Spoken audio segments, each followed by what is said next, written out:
that access, I haven't seen the EPA regulations or whatever BP's up against, but they have to have an avenue to take the boats out after they're start out being decontaminated, now they're just washed. And they have to have an avenue that they can take that boat back up to what they consider is the road, which is actually the road that bisects the northern part of the harbor. And that is where Blue Ridge has that under lease, because they can't drag it through our parking lot. If I could give y'all a little, just maybe I can explain it.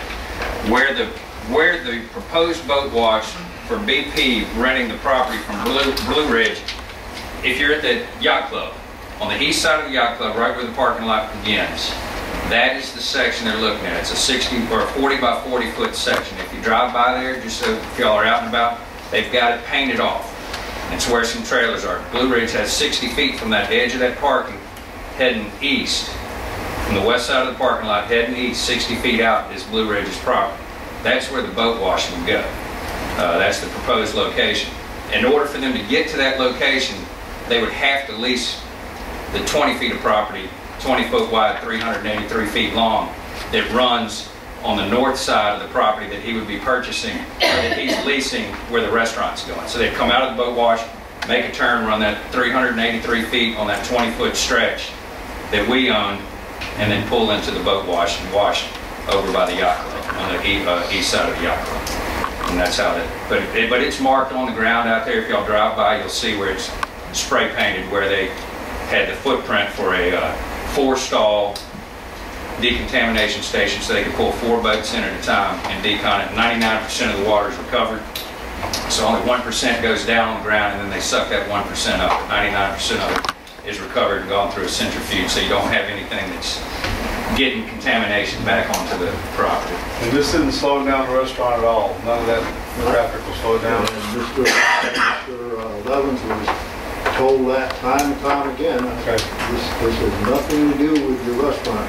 The restaurant, in fact, you bought the drawing. I don't know. So, Mr. Keys, you were there at the meeting, so were you, Mr. White. Y'all feel okay with what they decided on it? It's not gonna... We've done a motion. Absolutely. Okay. All right. But I still do my motion to Wait, we've got a minutes. substitute motion on the floor, but we don't have a second. The substitute motion is to approve the minutes with exception to the lease and send it back to the Port Commission for clarification. Do we have a second? I'll second. Okay. All in favor? No. No. Roll call. No. Roll call. Aye. Parker? Aye. This is the main reason that Mr. Levins was in there, is Blue Ridge, to give us the concession. No, he's not. During the minutes. Mr. Conche? No. Ms. Gouvion? Ms. Ashland? No. No. Motion failed. I'd like to make a substitute motion. Wait, we've that- got the original motion, Ms. Anderson and Mr. Hammonds, to approve the Port Commission. Okay, but you want to withdraw that? I want to withdraw that, and I'd like to make a motion that we discuss this at the end of our meeting and give Mr. Simpson the opportunity to arrive so that we could have legal counsel. I don't want to just say, it's over, it's done. Move it to the end of the agenda, because you know he said he probably will not make it. I know he said probably will not, and at that point, I'll make a decision, but right now, I'd like us to move this to the back end of the meeting. Do we have a second? Second. All in favor? Aye. All opposed? Motion carries.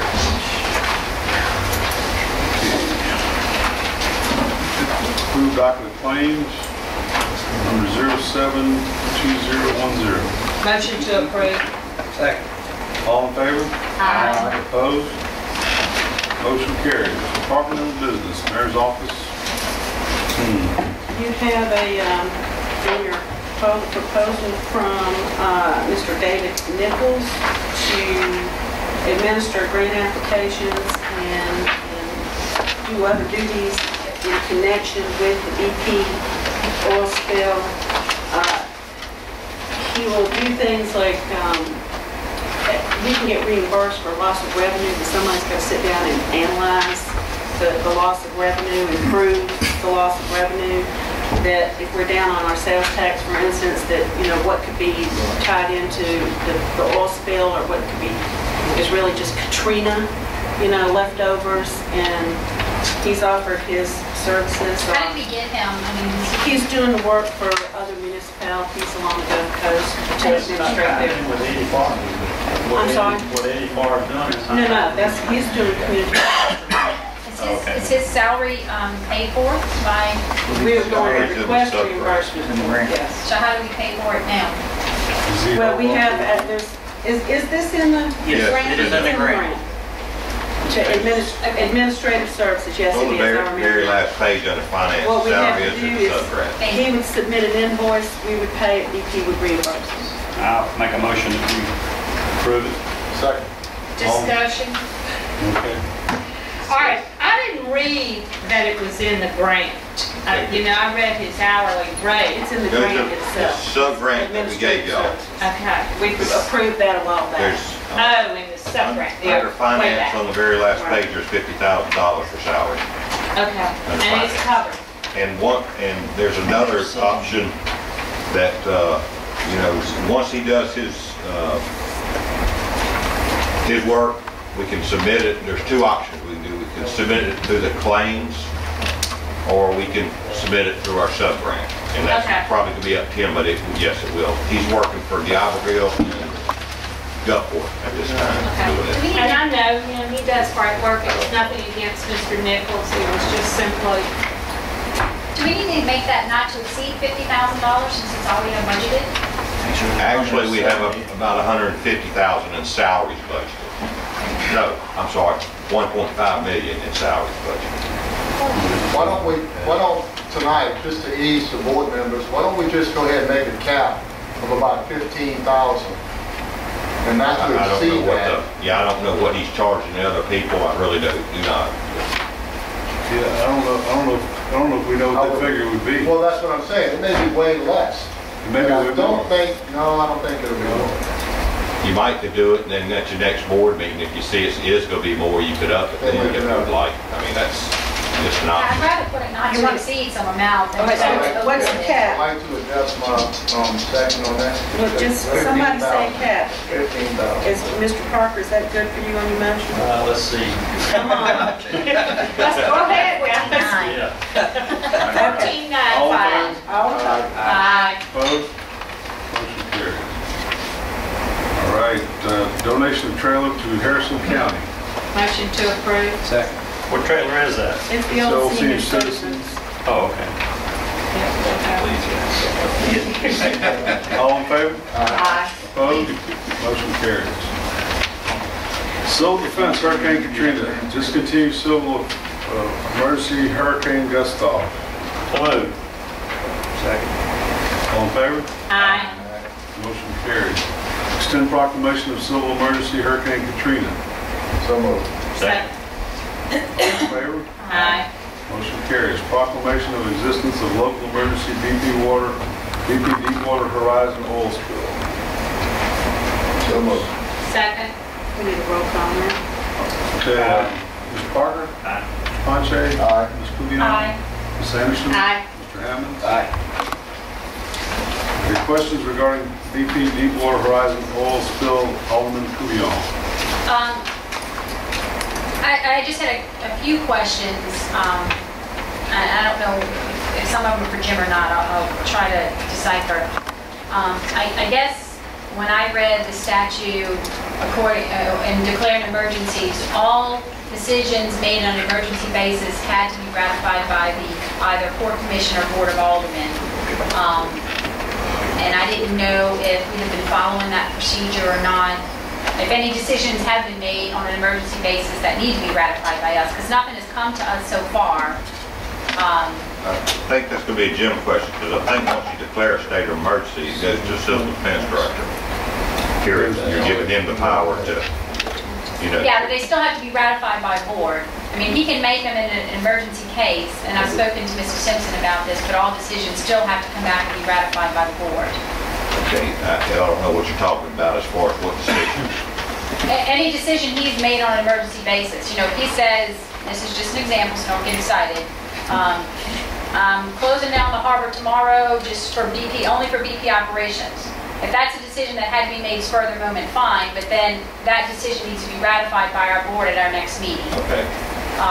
Because I know we haven't done anything that drastic. And I didn't know, but Right. anything made on an emergency basis, you know, somebody comes to him and say, George, I need an answer right now, and he needs to answer them, that still has to come back to our board for ratification At the next meeting. at the next meeting. And if Jim shows up, I'll let him clarify that once again. And I guess that's my next question is, has any decisions been made on an emergency basis that we need to know about? The only thing that we did, and I think Michael could probably speak up on this, we did close the harbor when it first started, and it was closed for a weekend. And now we are booming, have gate tenders or boom tenders that is keeping it going. Now we did close the harbor, I mean physically close the harbor with a gate, boom, when the oil comes in, we can't wait for a decision Sure. to get, you know, we've got That's an to emergency stop basis, the oil. correct? And then we open the gate accordingly. If there's no oil at the entrance of at the gate and a boat needs in or a boat needs out, and we physically gone out and looked at it, and there's no oil in there, then we'll open it up, let that boat through. If there's oil in the vicinity, we'll leave that gate closed, you know, we'll open it, close it, you know, with boats. We have 5 boats working the harbor. We have 3 in the morning, we have 2 in the afternoon. They work the harbor, get the oil, anything that gets under the boom, around the boom, and they get that. Now, we haven't had oil in about 9 or 10 days that we haven't had in the entrance of the harbor. The harbor was still closed to recreational boaters because they had closed down the recreational fishing in the harbor or in the sound, so we had kept it closed. Still because of the spotting of oil in the sound, but not around the harbor. So without, you know, my talking with Chief and myself, and not wanting to get into a liability issue of letting a boater out and closing the harbor off and not letting them get back in. If oil shows up at the entrance of the harbor, then he made that decision that we'd keep it closed at that point in time. We were the only harbor that was booming off and closing their gate. So we were, you know, everybody was, you know, not since everybody, people complained, why are you booming off your harbor? Well, we have assets protecting that harbor, so we boomed it off to keep it, you know, keep that oil from getting in people's air conditioning intakes, doing everything we can to protect the assets, the rocks, the jetties, everything in there. You know, now that they've opened the fishing back up, there's no oil spotted in the sound, we've gone ahead and as of today, opened the harbor back up to recreational boaters. Now with this southeast wind and the oil plume that was spotted 8 feet underneath the water out by Ship Island, on the south side of Ship Island, that could push it back in here, and in a few days we may have to close the harbor down again. But we've got the guys to operate the booms, we've got the guys to operate the gates. So if that oil comes back again, we're going to shut it down at that point to keep the oil out of the harbor, clean it, and then, you know, have to make a decision as to when it can be opened back up again. But that decision is made through, you know, Chief Bass and I talking and discussing it and looking at the EOC overflies, where the oil plumes are and where the oil is. We seem to be get the brunt of the oil. If you talk to EOC or look at the maps of where the oil is hit, Long Beach, the Long Beach Harbor, and just to the west of Long Beach has been getting the brunt of the oil. And the reason is you've got that gap right between Cat Island and Ship Island, and that southeast wind blows it straight to us. And it comes straight to the harbor. So we're getting hit more than any other harbor. We've had the largest concentrations of oil. I've personally scooped 500 pounds of oil out of the boom at the entrance of the harbor. So we're getting, you know, we're getting hit by oil. So we have to make a decision, you know, that we think is best for the boaters and best for the safety of the boaters who leave the harbor. I don't want to leave anybody trapped out there overnight. And if there's oil at night, we shut that gate and don't open it up, because I can't see what's out there and I don't have the personnel to open and close that gate. So we may leave somebody out there, and that's the reason we close the harbor. Thanks for the update. Is that recreation?